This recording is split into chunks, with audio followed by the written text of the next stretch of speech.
Welcome to the Meeting Your Soul podcast. I'm Farah, your host, and as always, thank you so much for being here. I sincerely appreciate you tuning in, listening, and really being able to share along in this journey of self-discovery as we all walk each other home. Right? So this podcast was designed as an opportunity for us to be able to talk about things that are really going on in my life and things and tools that I've utilized throughout my years to be able to gain a deeper understanding of myself, on mind, body, and spirit. I pull from my degree in psychology, from spiritual texts, from multiple yoga teacher trainings, teachers that I've learned from, as well as really just life and all the opportunities that it provides us for growth and to be able to hopefully be able to evolve in our own personal journey. And I want to be able to pull you in, to be able to share, to be honest, to be authentic, to be able to really allow my voice to be heard in my experiences and how I've integrated a lot of these life lessons to be able to show up more fully, more, lovingly, and to be able to hopefully connect on a deeper level because of it. And today's episode is in alignment with that. And I wanted to talk about I know. Every time I go into one of these sessions, I'm like, this sounds so awful, but I promise you I will make it light and fun in parts of it just because that's who I am. And there's always going to be a little bit of sugar and spice to accompany anything that I talk about. But I'm going to talk about heartbreak because it's shaped so much of who I am and has really molded how I engage with people. And I recognize kind of the lessons I've learned along the way. And I think it's really easy for us to ignore heartbreak, to act like it never happened, to be able to shun it under the rug and to be able to say, I don't want to ever think about that again. It was terrible. I never want to experience that again. And I think that that's honestly what I've ran up against the most. I love so much. I can love fully and I think that heartbreak can come in a lot of different ways. I'm going to be talking about it romantically, but I think that there's a lot of opportunity for us to think about it when it comes to partnerships, friendships, family members. I think we can find heartbreak because ultimately it's just when we extend love towards someone and then it concludes. Right? I personally say, if I've ever loved someone truly, I'll never not love them. And that's just because I sadly don't let, and I think that's what I'm coming to terms with now, is I don't let a lot of people truly into my heart. I'm very stingy with my love. Beyonce, shout out Beyonce. And I am very intentional about who I pull into my circle, who I let see me fully, and to pull into that tighter kind of network. And group of people within my life because once I love you, I'm like, I love you, I'll think about you. I'll send you little text messages. My friends always laugh because I'll send them random text messages and be like, I love you, or I'm thinking about you, or I hope you're having a really good day. And it's truly because they're part of my heart now. And once I love, I don't know how to not pour into someone, and I think that, and thankfully I'm at a point now where I come from an overabundance of love, it is flowing through me. So I'm able to share that. I think even for large portions of my life, I didn't know if that was how I got validation, was to love someone else. And because of the love that I gave them, I felt like I deserved and needed love back from them. And that obviously doesn't always work out. We can love someone and they don't love us back. And that is just life. And I think that I've learned a lot over the years as I've navigated this. And I haven't been in love much. And actually, I think that if you've ever read about your 3 great loves, I think it's a really great book to read, just because it kind of talks about the different notions and kind of the intention behind each great love. And I would also like to share, I'll share what those are for me and how they've shown up. I would say I probably only have had 2 really great loves of my life so far, and you're supposed to have 3. So God willing, I'll have the 3rd one at some point in my life. But that also, I think that to have heartbreak, to be able to to feel pain. And one of my favorite McLemore quotes, I learned more from the loss than the gain. And it's a good reminder that sometimes when we lose something, we actually almost recognize it and appreciate it a lot more than when we had it, because I think then we recognize the qualities and the things that were special about it, even if there was faults, right? Or even if there were flaws. And I think so much, it's easier, 2020 hindsight, life is always that way of like, oh, I wish I would have known that then, because then maybe I would have acted differently or said something differently. And it is what it is. But it's, I think, important to always reflect, to always be able to, not necessarily ruminate, but to be able to think about it, to consider it, and to be able to integrate it as you move forward. Not everything is going to work out peachy keen. Things are going to sometimes fall apart, and opportunities are to be able to rebuild, but in a stronger, more holistic way, so that you're able to love more unconditionally. And I know that's so hard, and people always say like love unconditionally, and it's like that's a really hard thing to do, and it's really not that common in the world. Like people say, oh, love unconditionally, but sometimes we have preconceived notions within our head of what is required for the other person for us to love them back, what love means, what it means to be loved. Also thinking about like what your love language is. Like someone might have, words of affirmation as their love language, well, another person's gifts. And that's going to be not necessarily the same. One person can give you an extravagant gift, but then the other person's like, well, I just wanted you to tell me that you care about me and that you love me and that I'm important to you. I don't need a gift. And sometimes that might seem superficial to one person, while the other person feels like if they don't get a gift, then it's like, you don't think of me, you don't care about me. So knowing your love language, first and foremost, I think is really important in order to love someone the way they need to be loved. And I think that doing so, especially as you're navigating a relationship and getting to know someone more deeply, can be a great opportunity to be able to recognize, okay, how do they want me to show up, and how should I show up for them? And also to be aware of like articulating your needs and what you want from that person. And that gives you, again, an opportunity to solidify the relationship, to be able to know someone on a deeper level, and also for you to be able to show up for them in the way that they really need and want you to. And that if that matches up, it matches up. If it doesn't, it doesn't. But I do think having an awareness around these things is like a great opportunity for you to be able to prevent hopefully some heartbreak, even though it's inevitable at some points in our life.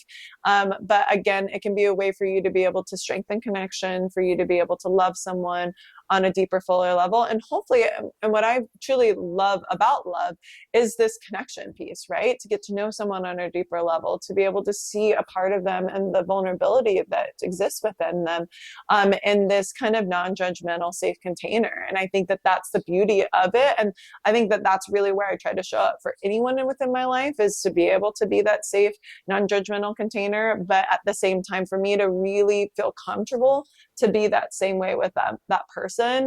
It takes time and layers and trust ultimately. And trust can be broken, it can be rebuilt, and there can be so many different opportunities for us to learn things about ourselves. And I truly believe that relationships are a reflection of where we are within our lives personally. And so you're going to attract partners and people within your life that are reflections of how you truly are showing up for yourself, and also what maybe you need to work on. I don't think that every person is meant to be in your life forever. I think that people have, as my mom was just telling me, a reason, a season, and a lifetime. And I know it sounds kind of cheesy, but I think there's so much truth to that there are people in life that are meant to teach you a lesson, or were there because of proximity, or maybe just a time or an era of your life, while others are meant to be there forever. And no matter what occurs, and even if you have falling outs, there's going to be opportunities for you to reconnect and rejoin in on each other's life, because that is a true lifetime friendship or relationship or whatever it is. And I think even relationships, I'll start talking. So my first, one of the people that I really just loved, it was like my first boyfriend. This is like sixth grade, which seems so silly now, but like, it was one of those things where we grew up together. We would listen to, this is such a throwback. We would listen to, remember, like, it was like that request. It wasn't TRL, but it was like that late night music channel where you could like call in and request certain music videos and you can watch them, or you could just like watch whatever came up. I used to listen to that with him, or I used to watch that with him like all night. We'd talk on the phone, landline, mind you, landline all night. And I remember his mom would always get mad, or his parents would get mad because we'd be on the phone, or his sister would want to talk on the phone, and they would answer, and they'd be like, Aaron, get off the phone. And then we would talk, and we were just really good friends. And I think that that's almost was kind of this setting the stage for kind of how I approach relationships after that, because I really just loved being around him. You know, I loved talking to him. It was just like, he was super funny. We would talk about everything and anything. We just had this real, a deep, strong connection, you know, straight out the gate. And this is when we were young, and I was also like such a nerdy kid. And at this point, like, I still wore glasses, like, I'm real awkward.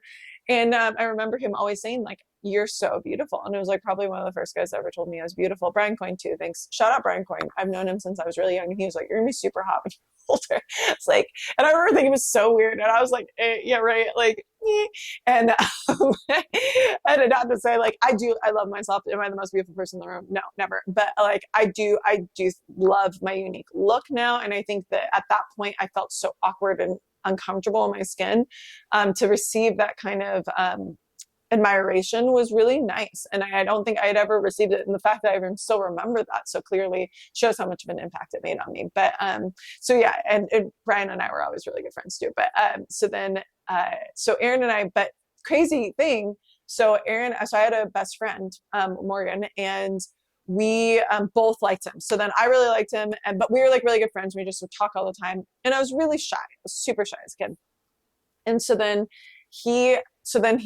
Morgan, and was like, she was older, she had like dated a few guys and stuff, and so she was like all for it, and was like, I really like you, and was like really open about it, and like would, you know, talk about like, you know, things she wanted to do and all this stuff. And I was like mortified, because I was like, I don't even know what that means, and like I was so uncomfortable with it, and I was like so insecure, and I was like, he's never gonna like me, does not like me. And we write notes to each other all the time. Anyways, this is like so like middle school, and it was truly like that true middle school love. And if you've had one, you know exactly what it is. And you know, like, you never ever kissed, like you like maybe held hands, like all the things. And so and Aaron, I just really loved him. You know, I really cared about him. But then ultimately he ended up dating my girlfriend. So we like said, like, you had to choose, because like we would all hang out together. So awkward now looking back on this. This is so inappropriate. Please don't ever, like, if you're, yeah, why? But we would all hang out together, all the things. And so then he chose Morgan, and I remember him writing me a letter, a note, of course, from class. So he'd like draw an art project on the top and like write this letter, and I loved his like font and the way he wrote. Anyways, weird things I remember. But he wrote in all caps. And so he was like, I really like you, but I don't know if you really like me. And I feel like you're super shy, and I don't know if that's really what you want. And Morgan's just more forward and kind of telling me what she wants. And so I think I'm going to date her, but like, I hope you know how much I care about you. And I remember like being heartbroken, like absolutely heartbroken. I remember I cried, and I was like so upset. And we remained friends, but we never ended up dating. And so then he dated her, and then started dating a few other girls, but we always stayed in touch, because like we sincerely like loved each other. So like we would always, like, we went to school together from like elementary on. So like we would go to, like, we would still hang out in class. We'd always talk. He had a few different girlfriends. He always dated beautiful girls. And he's super artistic, and I just loved him. And he actually since has passed. And funny enough, not funny, but I ran into his ex-wife and their daughter, and I like saw her, and she looks so much like his ex-wife and him, and I just like instantly started crying. I was like, I hadn't seen her, and she's older, she's in high school now, and she's so sweet and so beautiful. And anyways, and I've ran into his family. I'm still, you know them, and I've stayed in touch with them. And I don't think I recognized how much I cared about him until he was gone. And he actually, every time I've met with him too, like, you know, when you lose someone, and so we were always so close. So we stayed friends until college, and we would talk on the phone all the time. We'd still touch base, and he would always share everything with me. You know, like, we knew so much about each other's lives and our families and our dynamics and our deepest insecurities and our worries and our stresses. And like, we would just like anything. I could literally tell him anything and trust him 100%. And I know he felt the same about me. And would often, I think I was that person for him for a really long time, to where I was probably one of the few people he felt super, super safe to be with, and just to share with what he was feeling. And I think we always cared about each other more than we were ever able to admit. But the lesson that I feel like I kind of took from that as a child was that never compete because you'll lose. Never compete for men, because if you do try to compete for men, they're going to pick the other girl. Oh, stab to the fucking heart. Am I right? And so, but I don't know if I reckon, but then that was a lesson I took from it. And I feel like then applied later. But in actuality, I think now looking back on it, 2020 hindsight is the lesson I could have learned is tell them how you really feel and you'll be the one they choose. But instead it was retract, don't show how you feel, or like don't compete, don't try to shoot for someone when someone else likes them, because you won't be the one that they choose. But in actuality, if I would have been more vocal about how I really felt about him, it would have been me. And I think honestly, we would have probably dated for a long time and probably would have been together for a really long time if we would have gone down that road. And that was like one of the few regrets I have in life. And yeah, and I actually, so he passed and years ago, and I've had intuitive, so I've met with intuitives, mediums, all the things, and every single time he comes through, and he always will say something along the lines of, I really cared about you so much more than I ever told you. I hope you know that. And that I could have been the one, I could have been your first love, and your life would have been differently after that. And I think it would have been, because I think it would have been established in this idea of friendship and intimacy that was like not based off of sexuality, but in like a sexual sense, but very much like this like friendship sense. And yeah, you live and you learn, right? So but then the next guy that I dated after that was older, was very like alpha male, like kind of that player, like, but was super forward. And so went after me hard, like saw me, wanted me, went for me kind of thing. And I think then that's where I established this idea of like, oh, this is what men are supposed to do. They're supposed to pursue you. But he was also kind of a dog. And you know who you are if you were reading or listening to this. And anyone that knows, I dated him through most of high school and on and off. And we actually ended up then eventually becoming really good friends. But he played me so many times. And I know I heard him first. I did. But I had a really hard time. So after that, there was always this cat and mouse game, this like little coy, like, you come like visit me, I'm not going to talk to you, like you text me back, I'm not going to text you, always the game, right? And I think that's what he was used to, because that's what he had done with other women or other girls. And but we like hung out the same groups, we would always be around each other, always end up making out, like it was always a thing. And but I think I remember, full disclosure, so we were kind of been on and off for a while. And again, at that point, I was like, don't compete because you'll lose. So I was like, I'm not going to compete for him, but if he pursues me, I'll receive him kind of thing. And this is like the most heart-wrenching thing that happened to me in high school, but a few other things with friends. But I obviously cared about him, and I had gone over and we had all been drinking, I think. And I walked in on him having sex with another girl. Oh, at my friend's house. It was at my friend's house. And he was hooking up with, I think they were having sex. They were hooking up nonetheless. I don't know exactly what was going on. I walked in, I saw him. I was like, holy fucking shit. Turned around, walked back out, and like, oh, like, and I was like, never again. I'll never like pursue him again. I was just so betrayed. And I didn't know what to do about it. And I think I was trying to like win him back in a way at that time, or like we were like still in like our silliness that we would always be in. But he would never really tell me how he felt, and he never would really commit. I don't think he really committed for a really long time after that. And he always had trouble with that. He was an Aries, like triple Aries. And so he was just like, he was a player. That's just like how he rolled. And he was really good at it. He had a lot of girls that pursued him. He could like pretty much get anyone he wanted. And he was really confident and fucking hilarious. So there was good things, but yeah, so then I was just like so crushed. And I remember he left and he saw me and he knew, and I think he knew he made a mistake and he felt bad. And I like was walking out and I was like, hey, and he looked at me and he was like, what? And I was like, and I remember it was like the first time in my life where I couldn't speak. Have you ever had that happen to you where you like, it's like literally you want to say something, but like your throat is literally like blocked. Like now I know about chakras, like my throat chakra was blocked. And I was like, I just couldn't tell him that I really cared about. Like I could not get it out. And I remember he just shaking his head and walking away, and he was like, bye.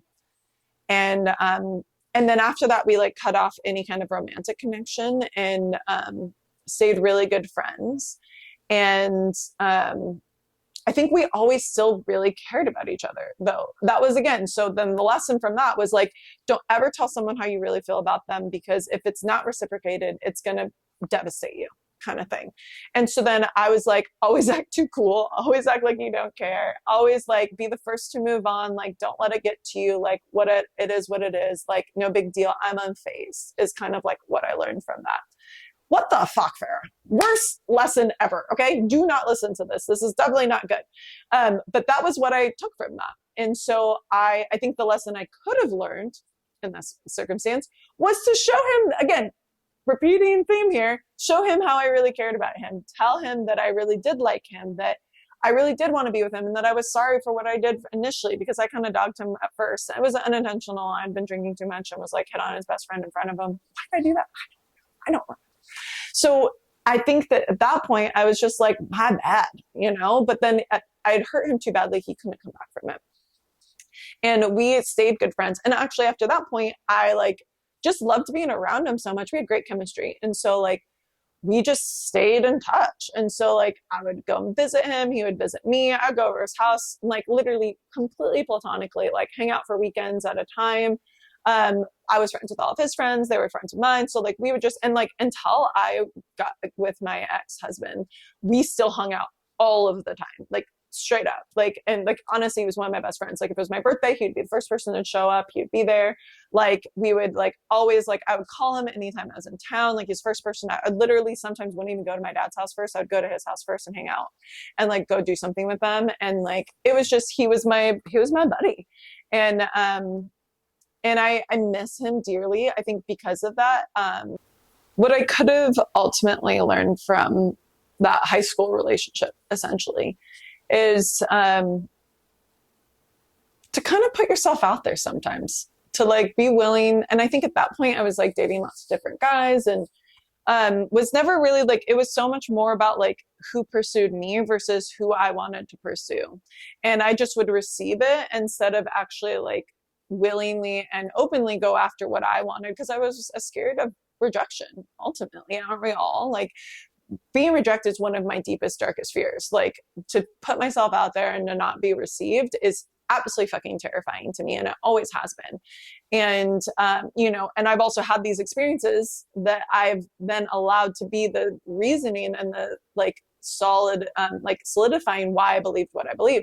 If I do these things, I'll be rejected. If I put myself out there, they won't really care about me. If I tell them that I like them, they're going to feel like they've already won me over and they're going to move on. Like there is like a reiteration of these really unhealthy thought patterns that have like been constant throughout my life. And I'm unprogramming so many of those right now. But I have to recognize them first. We have to recognize the agreements that we've made with ourselves, when and what experiences then formed those agreements, to be able to break them down and to be able to form new ones. And I'm really like leaning into that, especially because of me, like I'm actually trying to date again right now.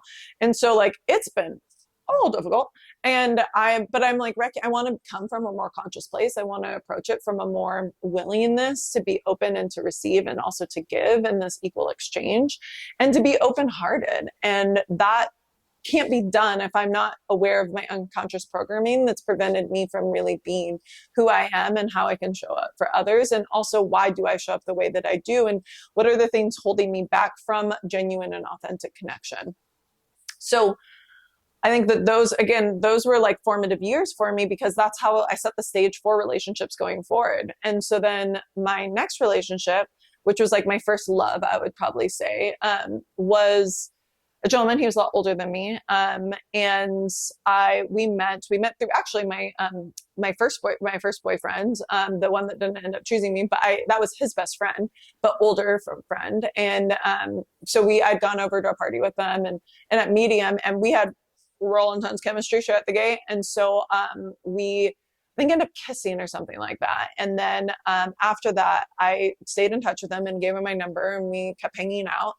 And he ultimately was who I lost my virginity to, who I like dated, was my first serious boyfriend. We were together for like 2 years. And but we had a real interesting relationship because of the power dynamic of him being older. He'd already been with a few girls, cheated on me quite a few times. We just were really toxic, to be perfectly honest. It was not a healthy relationship. And I don't know if that was on both of our parts. I'd never been in a relationship before. I didn't know what it meant to be in a healthy relationship. He had, kind of had these patterns that I think that he brought into our relationship dynamic that allowed him to feel like he was in control. But also, like, I think he was just really flabbergasted by how willing I was to love him. Because I think at that point, I was always very authentic. I was always very much myself. And at that point, I like knew he cared about me and I cared about him so much. And like, I also lost my virginity to him. So then I was just like pouring into him in this like very uncensored, unfiltered, like, I love you. I want to be with you forever. And I think he really appreciated that. And I think that it kind of threw him for a loop. And I think he really felt the same way. We talked about marriage. We talked that we're going to be together forever, like as we do. Right. And so like, it's all the things. And, so he was a few years older than me. And then I went to college, and he was already older. Would have, like, I don't think he went to college, but no, he didn't. But he was older, but he would have already graduated. He was like 4 or 5 years older than me. And so then I was in college, and then we started fighting a lot. And I think that I didn't really want to be with him anymore. I felt like he was holding me back. He was kind of possessive, and I also just like didn't know how to be in a relationship. I started feeling insecure about different things. Like, I like gave him everything. Like, I kind of like cut everyone from my life. Like, if he didn't like my friends, I just stopped talking to him. Like, if he didn't, like, I hung out with him and his friends because he was like older and cool and like all the things. So like, we would just do whatever he wanted to. We spent a lot of time at home, a lot of secluded time. And it was just really dysfunctional, to say the least. And we ended up breaking up. Actually, I think I broke up with him, and but I didn't think we were really going to break up. And then he cut me off, like severed it, like hardcore. He was like, "It's for the best. We should just stop talking." And I was like, "What?" Like, I literally talk to you every day. We just say, "I love you." Like, what do you mean we're not talking anymore? And he was like, "I think it's best. Like, let's get together after you graduate. Essentially, like, let's wait a couple of years and then we'll be back together." And he strung me along for a very long time after that. And it was really hard for me to move on. But I also like lost my cookies, like lost my cookies. Like, I'm not saying, like, when I say lost my cookies, I mean, like, I lost my cookies. Like, I was acting crazy. I like could not handle it. And I'm kind of a control freak. So it was like, it like literally felt like my heart was ripped out of my chest. All my friends were concerned about me. I lost drastic amounts of weight. I started drinking heavily. I was on a rampage. Like, I was not in a good space. Thankfully, actually, the one friend that, the guy that I dated before, who was really one of my good friends, was really there for me actually during that time. And like, in like a very platonic, loving way. And like, would just like, if I ever needed him or if I was ever sad, he'd be like, "Come over, come hang out. Like, don't be sad, come over here." And I'm like, "Okay." And so and he was so sweet, and so I'm really fortunate that a lot of these people I've stayed in touch with. I did not stay in touch with my ex though, my first ex. He actually ended up dating a girl almost immediately after we broke up and is now married to her. So nothing but love for you guys, nothing for blessings. And my bad about being a little crazy there at the end. But I really I was just so heartbroken. And like, that was my first true heartbreak. Like, I felt like my heart was pulled from my chest and got stomped on the ground. And it was like the most gut wrenching, just like horrible thing. I remember I couldn't watch like romantic movies because I would just start sobbing. Like, I felt like everyone was like I was like, men are devils. No one, they never will tell the truth. They're all liars. He cheated on me quite a few times too. So I was just like, you can never trust them. They'll never really love you. They say they do, but they don't. Like romantic comedies are bullshit. Like, men never are really that like genuine. Like, I was so anti-love for a very long time. And then at that point, the lesson I learned, the agreement I made, was never really love someone because they'll break your heart. Isn't that so sad? And I think a lot of people do that, right? A lot of people learn that lesson.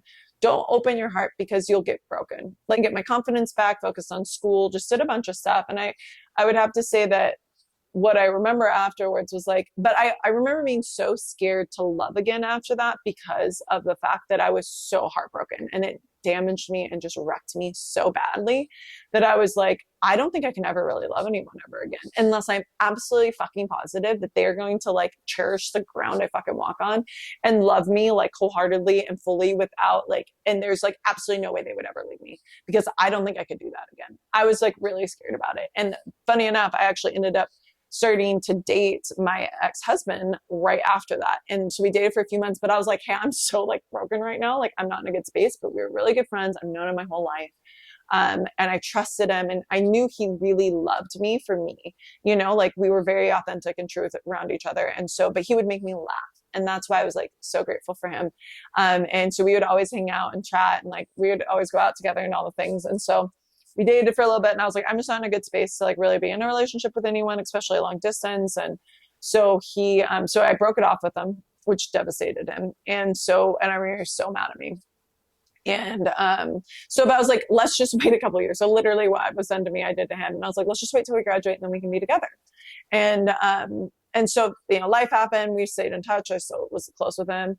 I'm totally cut off the ex at that point, wasn't speaking to him and at all. He would still reach out to me every once in a while, but we weren't really speaking. And then, so right after college, I was like, I'm going to marry Kyle. I was like, I'm going to marry Kyle. We're going to be together forever. And like, I'd already set it in stone. I was like, this is what's going to happen. And it was because I am a little psychic. So like, I do usually have this knowing within me when I think something's going to occur. But I also really felt that that was what was destined for us. And so we started dating right after college. I found out he was actually dating another girl. My bad, I didn't know that. But he was like, I thought we were just friends. And I was like, no, obviously I like you. I talk to you every day. I want to hang out with you every day. Like, why else would I be doing that? He was like, I don't know. We've always talked a lot. And so I was like, whatever. So I was like, you need to stop talking to all these other girls. Pay attention to me. And like, I'll be with you and I'll be with you forever. And I remember I just said that so willingly. And he was like, okay. And we did. And literally from that point forward, we were together for 12 years. And, we were best friends. We used to fight a lot when we first started dating. But I was also my insecurities, his insecurities. We were just learning each other. I was like, we were kind of on and off for like a couple of years. And then we got locked and loaded. I started doing a lot more yoga. I started healing. I started working on myself. And then he started working on himself too. And we got in a really healthy place together. And I was really grateful for that because he understood what I was going through. He understood what I was experiencing spiritually. And I understood where he was at. And we were able to really help usher each other through that process as we moved forward. And it was a blessing, such a fucking blessing. Like, I'm so grateful. I would change anything that occurred within us at all. And really, like, we grew together. We got married after 6 years. We were in such an incredible position and space within each other and within our lives. And we were growing together, evolving. And I remember we always said, like, we will always work because we'll never compromise. We'll definitely compromise. We'll compromise a lot, but we'll never be complacent within our relationship, and we'll never be complacent within ourselves. And that we'll always, but we both knew we had to be the best versions of ourselves in order for us to work, because we were both spitfires. We were both very powerful, driven people, very passionate people. And so like, if we like collide, it is an explosion. So like, we got to be on parallels with one another. We got to be supporting each other. We got to be partners with one another. But you know, being together with someone for 12 years is a long amount of time, and you grow together, but you inevitably do change as individuals. No matter what, you know, all of the cells within our bodies regenerate every 7 years. And I think the real heartbreak for us was when I recognized we had grown apart, and I knew that we had, and I couldn't imagine my life without him. And I ignored it for a really long time because I tried to avoid the conversations, and then I would have them, but then he would avoid them. I think we both knew. And we had grown apart, and we just were two different people at that point in our lives. But, you know, you create a life with someone that is like your person. And I never envisioned my life any other way. So I didn't even know how to even move forward. And but I think that my heartbreak occurred over a period of time of me coming to terms with the fact that we weren't good for each other anymore. And I was trying to make it work. I was trying to fix it. I was trying to like force it into like being okay, but you can't do that alone. It takes two people to do that. And then when we broke up and we ultimately got divorced, it was like the most challenging thing I've ever gone through my entire life. And you also incorporate a daughter into that. And it wasn't easy, to say the least. But it was necessary. But I think at that point, I'd learned all these lessons leading up to it. So I was like, I had tried to not really tell him how I felt. He pursued me hardcore, so I didn't have to compete. But then I wouldn't even tell him really how much I liked him. He was just so open and willing to share with me how much he loved me that I just like, I couldn't say no. and he like was the one who was like, we're gonna date, and I was like, all right, fine. I don't really like commitment, but sure. And so we did, and then ultimately I remember like, probably 3 or 4 years, and I remember I was like, I'm going to open my heart. And this was, I was going through yoga training, I was doing a lot of self-study. I was like, I'm going to love you fully, and I'm going to open my heart completely to you. And it was so beautiful. It was like one of the most magical things I've ever experienced in my life, to be able to create a life with someone, to be open-hearted with someone, and for us to be together, a unit, that we became we, and instead of just individuals, we became something that was a partnership, a true partnership, and one of the most beautiful relationships I've ever been in my entire life, and I'll never regret. But again, like I said, the heartbreak occurred for me when I recognized that we weren't that anymore, and that we were growing apart, and ultimately I knew I had to go. But at that point I was like, I don't want to break the way I broke before. So I'm going to clean it. It's going to be clean. It's going to be easy. It's going to be efficient, because I'm crazy. And I was like, this is going to be fine. We're going to be fine. Everything's going to be normal. We just got to get through this. And I'm going to be kind, like, we're just going to work through it. We're going to be friends. Like, it's all going to be good. We're going to be good. And obviously I'm only one person. I cannot control that. And he was devastated, as he should have been, and we still, I'll forever love him. I will forever love him. And he'll always hold a piece of my heart, just as all of these men have, ultimately. And so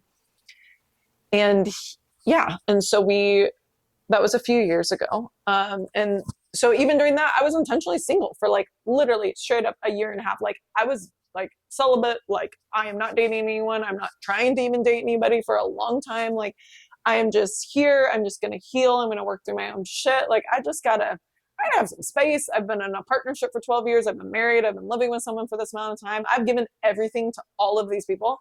I just need to like take some back for myself for a little bit, and just like really just be in my own zone and my own heart, and to like rebuild my life, truly. And so I spent a lot of time doing that, and very intentional about it.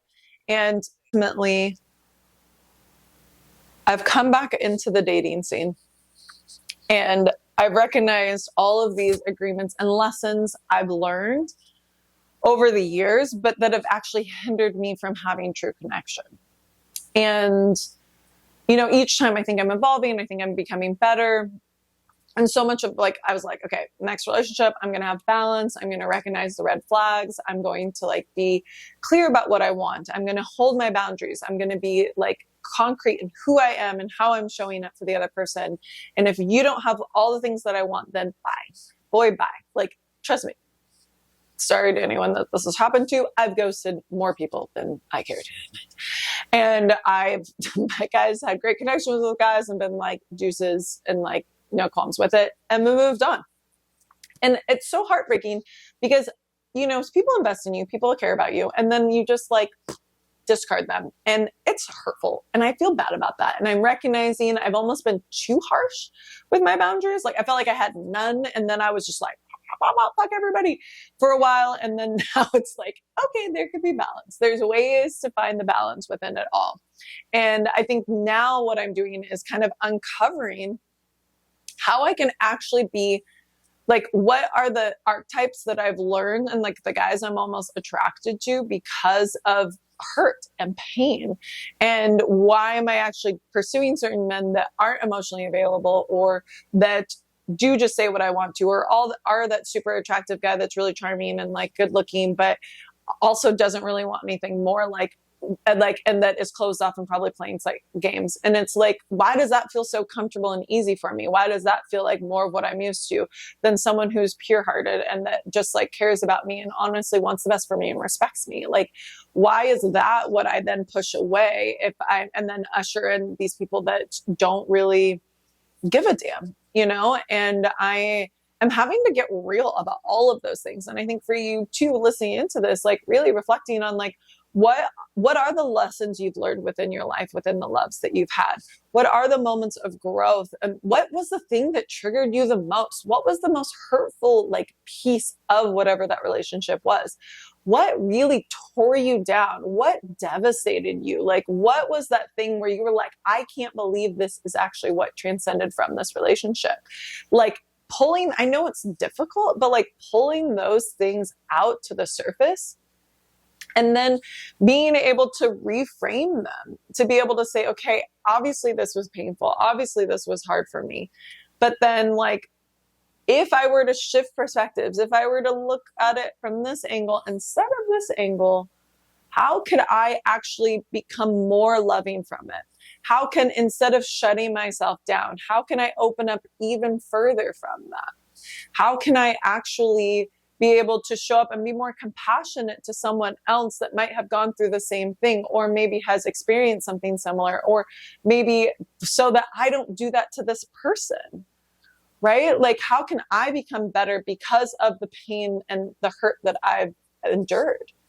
And I think that I'm at that point now to be like, how can this come full 360 for me? How can, no matter what someone else does, so the things I'm working on now, one is to be really open-hearted and to show up and to express how I feel about someone. So these are all coming through the life lessons I've learned. So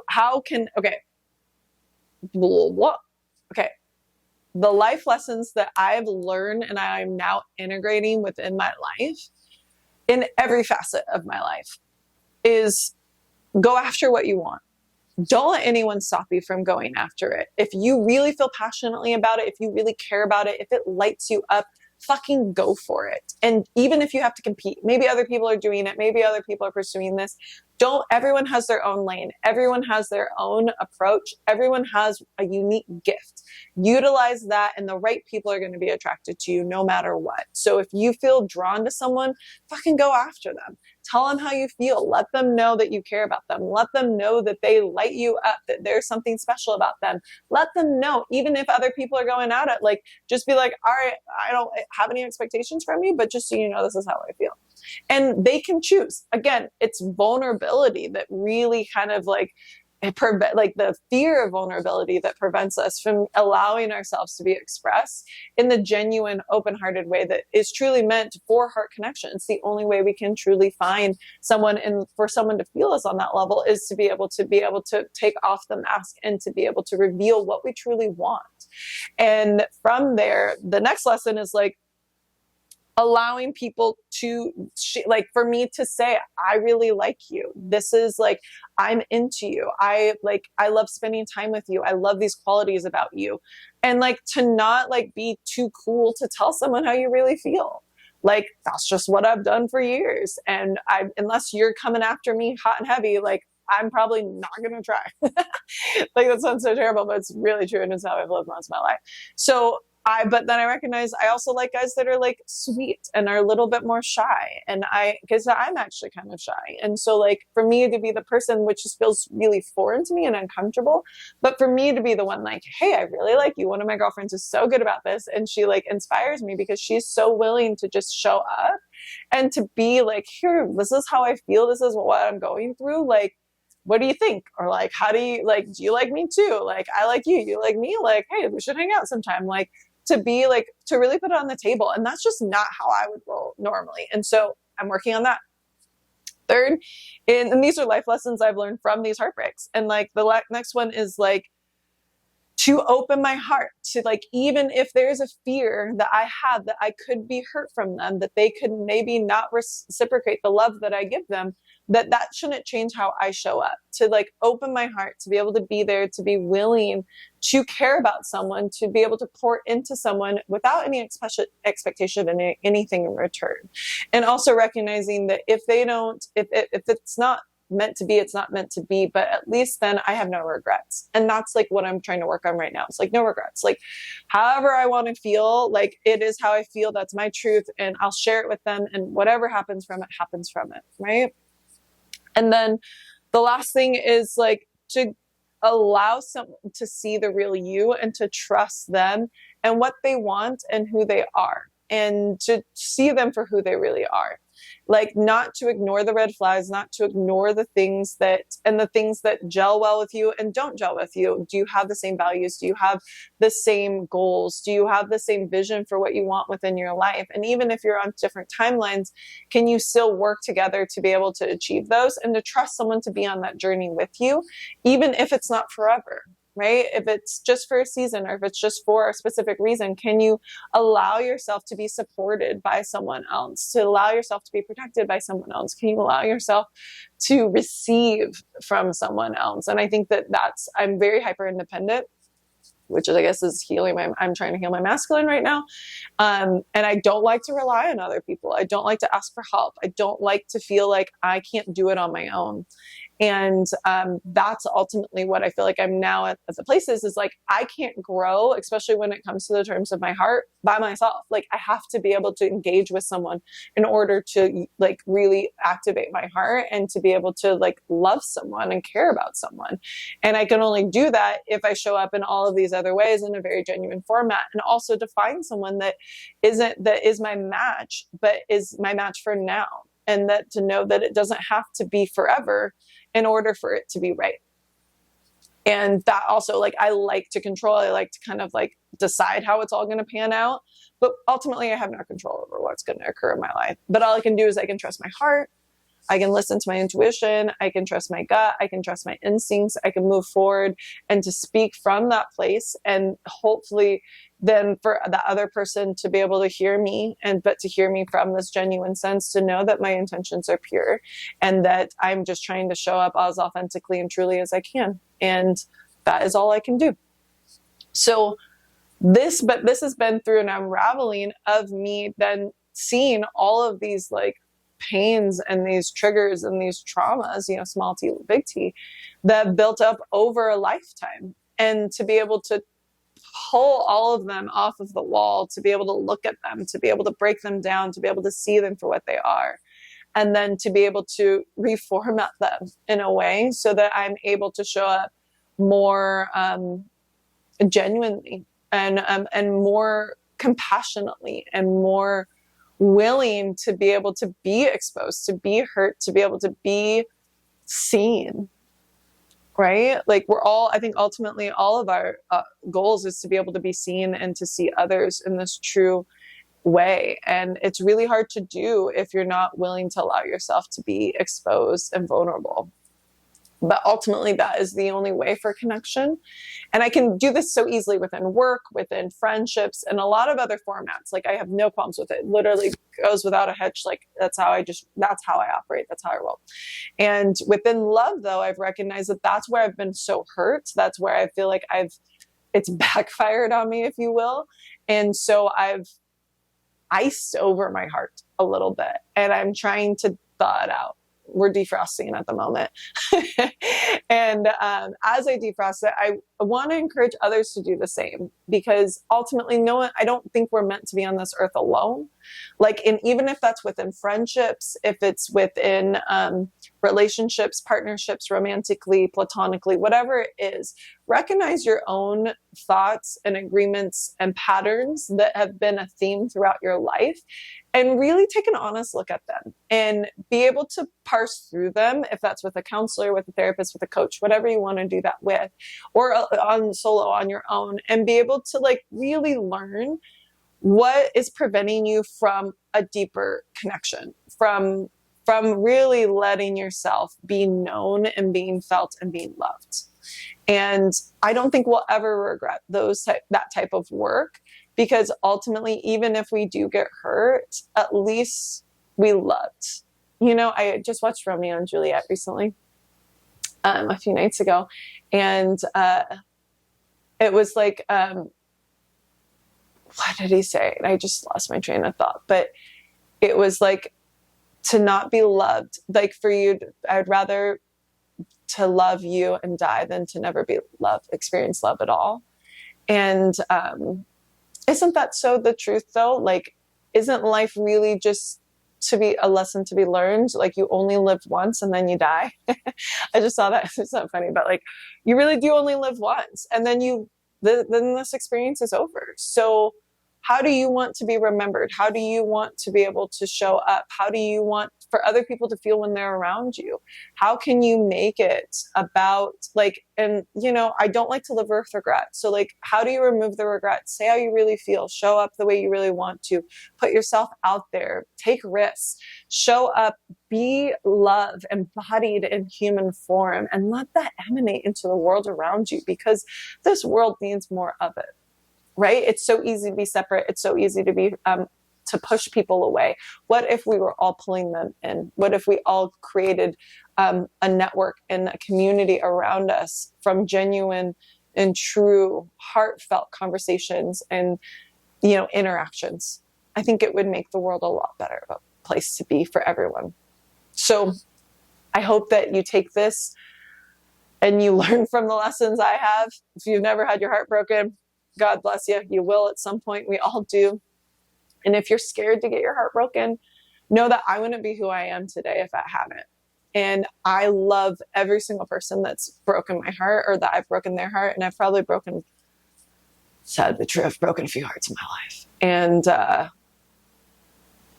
don't regret it, but I can definitely learn from it. And I promise that I never took it lightly. And I am sorry if I did. And I hope that you know that. And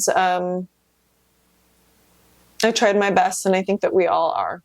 So know that every person that's done something that hurt you, they probably didn't really mean to. And if they did, karma's a bitch. No, just fucking around. But seriously, just recognize that how you can make other people feel. And just be intentional about how that is, and how you can hopefully, how you can make the world a better place. Use your powers for good, not evil. That's always what I like to end with. Use your powers for good, not evil. If that's your looks, if that's your love, if that's your art, if it's your gifts that have been blessed upon you by the heavens above, use it for the good, use it for expansion, use it for love and light, because that is something we all deserve and what we all need. Okay? All right. That's all I got for you. Deuces. I love you. I hope you have a great day. If you want to check me out on Instagram at Ferrachino, FERRAHCHINO. And you can check out my website at coachingwithfarah.com. I'd love to connect with you, love to chat with you, would love to hear your thoughts, and would love to hear a lesson you've learned from heartbreak.